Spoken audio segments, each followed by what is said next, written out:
extraído da coleção de livros intitulada de O Livro do Corretor de Imóveis, de Augusto Rastenreiter. Olá, bem-vindos a mais uma análise aprofundada aqui com a gente. Hoje o tema é, um nó daqueles. Um impasse eleitoral bem complexo, que se arrasta, viu? Lá no CRECI-DF, o Conselho Regional de Corretores de Imóveis do Distrito Federal. Temos aqui fontes que detalham assim uma verdadeira novela. É eleição contestada, decisão judicial para cá, para lá, reviravolta e até, pasmem, intervenção administrativa federal. Nossa missão aqui é tentar desenrolar esse fio, sabe? Entender o que cada chapa alega, o que os órgãos fizeram, enfim, parece que essa confusão toda começou lá atrás, né? Em 2021. Exato. É uma história que já tem uns anos e várias reviravoltas mesmo, desde 2021. O CRECI-DF, ele é uma autarquia, né? Certo? Tipo uma entidade pública com autonomia para fiscalizar a profissão no DF. Isso. E a gestão é definida por eleição. Só que essas eleições viraram assim um palco de uma briga jurídica e administrativa bem intensa. Entendi. Vamos então para o começo dessa briga. A eleição para a gestão 2022-2024. Tinha duas chapas principais, né? Com propostas bem diferentes. Sim. De um lado, a chapa 1 cresce em ação. O líder era o Geraldo Nascimento, uma figura já conhecida, ex-presidente.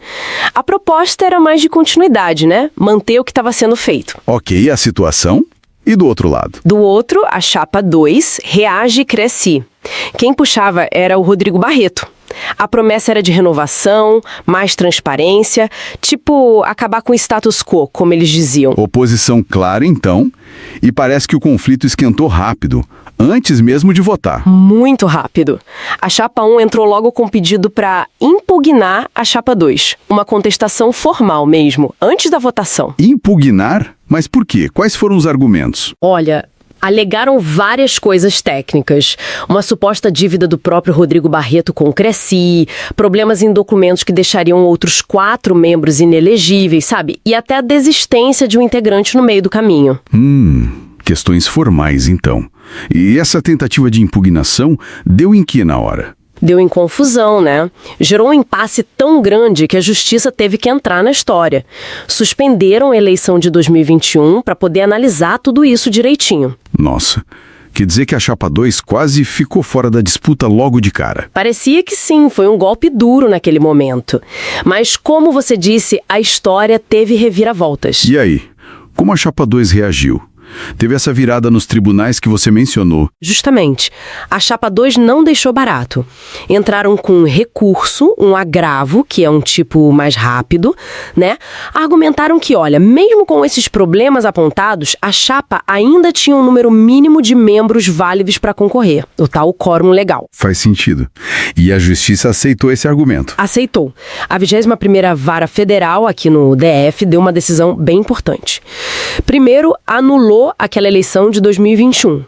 Disse que a impugnação tinha sido precipitada. Entendi. Aí, reintegrou a chapa 2 na disputa. E mais, determinou uma nova eleição. Só que dessa vez, com o Ministério Público Federal de olho, fiscalizando. Então, peraí. A justiça deu razão para a chapa 2 nesse ponto, mandou refazer a eleição com mais controle. E aí, essa nova eleição aconteceu. Como foi? Aconteceu sim. As fontes que a gente consultou indicam que foi em julho de 2024. E o resultado, olha, foi claro. Claro como? A chapa 2 venceu. E não foi apertado, não. Teve quase o dobro dos votos da chapa 1. Foi um sinal bem forte, né? Que os corretores do DF queriam mudança mesmo. Caramba! Quase o dobro. Uma vitória bem expressiva. Mas, pelo jeito, a novela não acabou aí, né?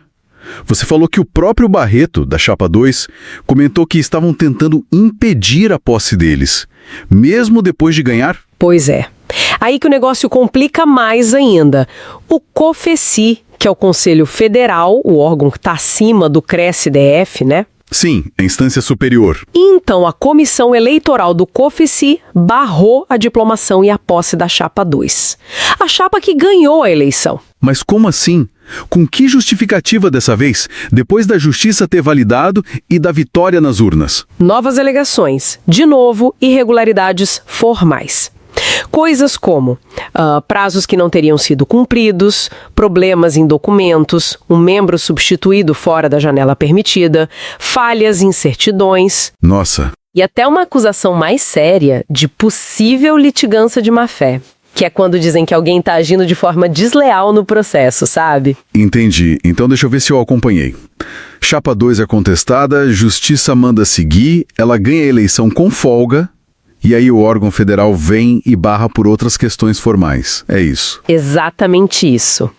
E essa sequência de bloqueios e disputas levou direto para outra situação ainda mais drástica.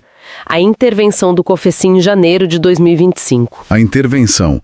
Por que intervir foi por causa dessas irregularidades que o COFECI apontou? Não diretamente por elas. É importante entender isso. A intervenção não foi por corrupção ou algo assim. Foi pelo que as fontes chamam de vácuo institucional. Vácuo institucional, como assim? É que toda essa briga judicial, o COFECI barrando a posse, isso tudo impediu que se realizasse uma nova eleição a tempo antes de acabar o mandato que estava vigente, lá no fim de 2024. O CRESDF ficou sem diretoria eleita, acéfalo, como se diz. Ah, entendi. Ficou sem ninguém no comando porque a eleição vitoriosa estava bloqueada. E aí, o que o COFECI fez para preencher esse vazio? Usou uma resolução interna deles, antiga até, de 1999, e nomeou uma junta governativa. Uma junta governativa. Com quem? Com gente de fora, membros de outros estados. A ideia era que essa junta assumisse temporariamente para garantir o funcionamento básico do conselho, sabe? Manter as coisas andando e o compliance em dia, até resolverem o impasse eleitoral. Uma solução temporária, então. Mas imagino que isso não deve ter sido muito bem recebido lá no DF, né? Uma diretoria de fora. Exato, gerou bastante desconforto. Muitos corretores locais criticaram, falaram em falta de transparência, né? E reclamaram de ter gente de fora comandando o conselho deles. Compreensível. Então, o cenário que a gente tem agora é um verdadeiro nó institucional. De um lado, tem a vontade da maioria, que votou na Chapa 2. Do outro, tem essas barreiras formais, administrativas, mantidas pelo COFECI.